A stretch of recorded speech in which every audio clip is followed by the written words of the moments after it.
Hey, today I'm bringing you a mic'd up practice. Specifically, I'm going to be practicing my serve, as in a few weeks' time, I'm going to be competing for the county in the Over-35s County Cup. And so far this year, I really haven't played enough tennis. And if there's one shot that's going to get me through these matches and playing well, it's my serve. Now, as I mentioned, I'm wearing my microphone, and so I'm going to take you through each element of my 30-minute practice to hopefully give you some insights into what I'm thinking and what I'm feeling during this serve practice, helping you to get the most out of yours. And at the end of my practice, I'm going to be testing out a couple of features that I've recently found on Swingvision that are going to help this session to become even more productive.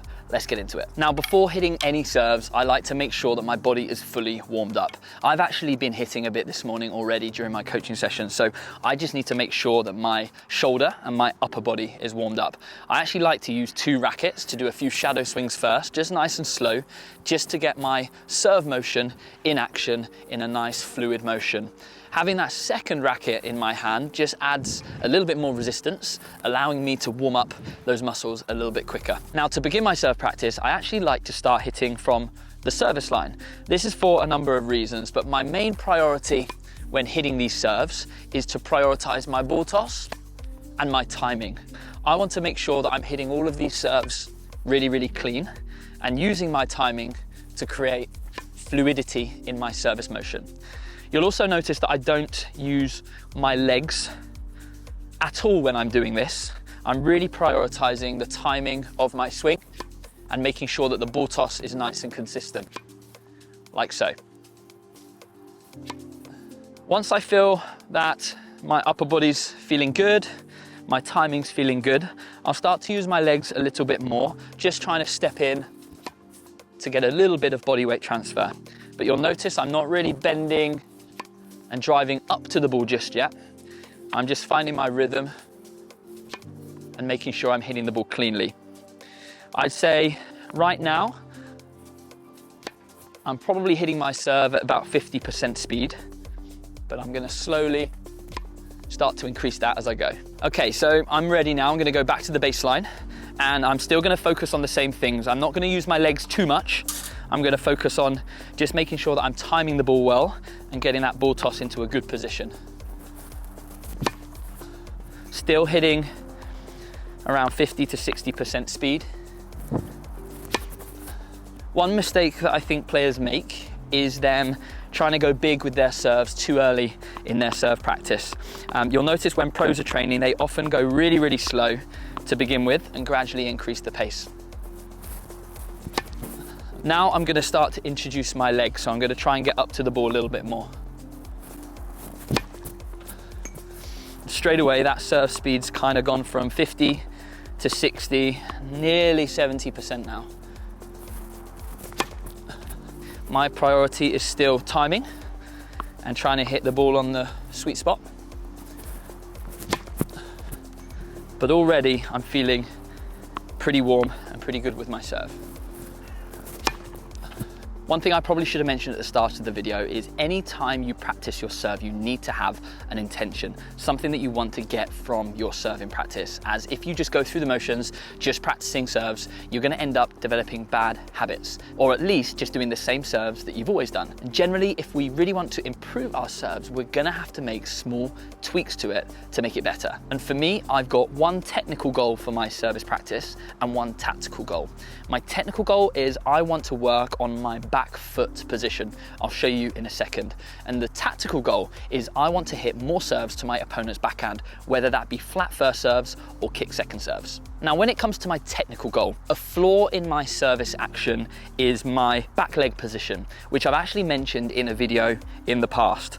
But what I tend to do is my back foot tends to point slightly towards the back fence. I've got a platform stance where my feet stay apart. So what this means is as I bend my knees, they point in different directions, making it more difficult for me to drive up and forwards into the court. Now, it's not the end of the world. I've served like this for many years. However, if I can try to get my back foot slightly closer, a more narrow platform stance, it will help me to keep my back foot pointing more sideways, getting my knees bending in the same direction, which is going to help for efficiency. Now, for me personally, I know that if I don't focus on this, I'm going to creep back into Charlie Chaplin style serves. And so every single time I step up to the baseline, I'm going to remind myself of my back foot position. Now, for most players, focusing just on that technical task is enough, but I also want to make sure that I'm able to do this whilst getting my serve into the backhand half of the service box. Now for you, it might be that you do a whole basket just prioritizing the technical work, as sometimes tying in technical and tactical at the same time can be difficult. But as a coach that hits hundreds and hundreds of balls every single day, I'm quite comfortable working on both. And so let's give it a go. I'm now serving from the back of the court. I'm fully warm, I'm timing the serve pretty well. So now I'm gonna prioritize this back foot position. I'm gonna start with my narrow stance and I'm gonna go for a full speed serve down the tee. That is a shame you weren't watching from behind because that was an ace. Hope you believe me. Same again, narrow platform stance. Back foot pointing sideways. Good. For me, when practicing, it's important that I go through my normal serve routine. I don't want to be rushing.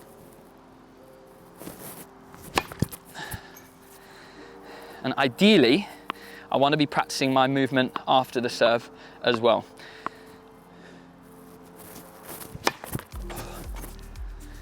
Now, having a partner down at the other end would be ideal, as I get to practice my +1 as well. But like most of you, it's not always easy to find a hitting partner. So if you're practicing on your own, you can either use a rebound target at the other end, which is great. But if you haven't, like me, just make sure you get up into your ready position after the serve. Let's show you from the other angle. Each time I miss a serve, I'm gonna make a tiny adjustment to correct it. So as that last one went in the net, I'm gonna aim for more net clearance. There we go. Same again, feet in the right position. Okay, so I've got to make another correction. Give myself a bit more height over the net. Check my feet are in the right position. Good, so I'm constantly making very small adjustments to my serve, thinking about where I want to put that ball. It's better. So even though I'm making these small adjustments to maybe my ball toss or where I'm aiming the serve, I'm always coming back to my technical point I wanted to work on, which is getting my feet set up in the right position. I think sometimes it's very easy to drift off and focus on too many different things. So for me, my number one priority is getting my foot in the right position, even if that means I'm gonna miss a few serves, because I know that if I focus on the process of doing this well, I'm gonna get used to it and I'm gonna start to become more and more consistent. So because my intention was more based around the technical part of my serve there, and the focus was slightly less around the tactical part of my serve there, you notice that my serve was a little bit all over the place. I was hitting a few in the net, hitting a few long, hitting a few wide, but I was trying to make sure that I was making these tiny adjustments each time I hit the serve to make sure that I can improve on the next one, but always going back to that technical pointer that I wanted to focus on. Now next up, I'm gonna do a whole basket of this on the ad side, but I'm gonna skip you through to focusing a little bit more on my tactical intention and my ball placement. So now my serve's fully warmed up and I feel like I'm getting somewhere with my technical intention of trying to improve my back foot position to in turn help me with my leg drive, getting up and forwards into the court. I'm now gonna add a target zone so that I can really hone in on getting my serve out to my opponent's backhand. My target is I'm gonna be serving on the ad side.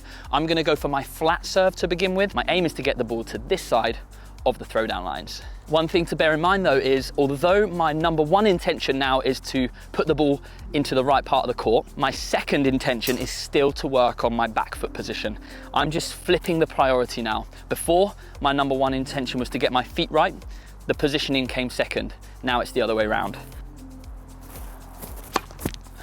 That's a good start. Checking my feet position.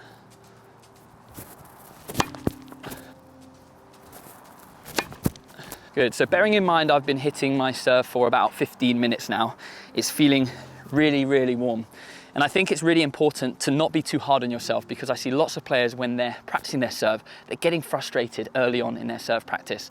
It's taken me 15 minutes to get to a point where I can really feel like I'm hitting the spots. And so instead of starting the session focusing on pinpoint accuracy, focus on the process of getting something technical sorted in your serve first before you jump into this part. That's good. So after a whole basket of hitting my flat serve, I'm now going to go on to kick serves with the same intention of trying to get my serve out into the backhand corner, but still trying to get my foot position correct.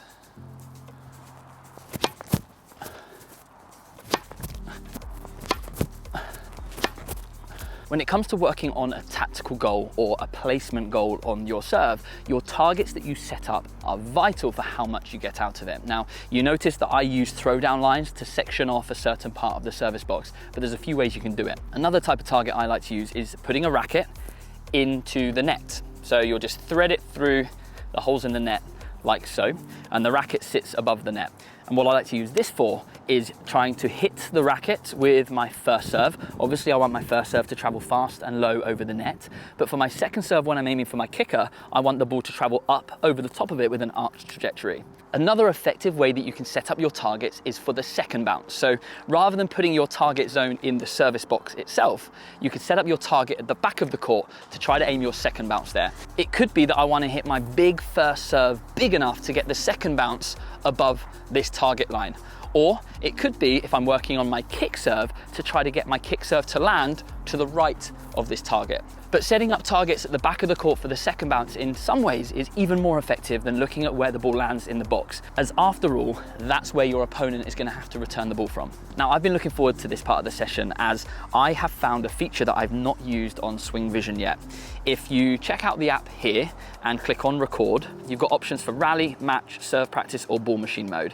Now, clearly I'm going to click on serve practice, and underneath this we have a goal mode. When you click on it, you can actually click where you want to aim your serve. Now, for me, I want to aim my serve on the deuce side down the tee. So as I click that, you can see below that I can get audio feedback. My phone will tell me my shot speed, my accuracy, and whether the serve was in or out. Now, honestly, I don't know if I need all three of those switched on, but I'm gonna keep them switched on anyway because I wanna hear what my phone says to me. Okay, so I've got Swingvision set up on my swing stick, and I'm gonna aim these serves down the tee on the deuce side. Let's see if it shouts at me.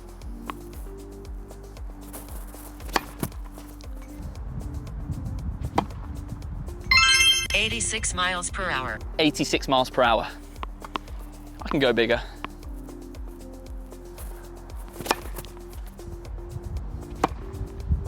"87 miles per hour. Okay, 87 miles per hour. And I think that chime means my serve was in and in the target. Let's see if I can hit one out. Streak ended. Okay, so that had didn't give me my speed, didn't deserve it because my serve was out. Let's see if I can get a serve in, but in the wrong half of the service box.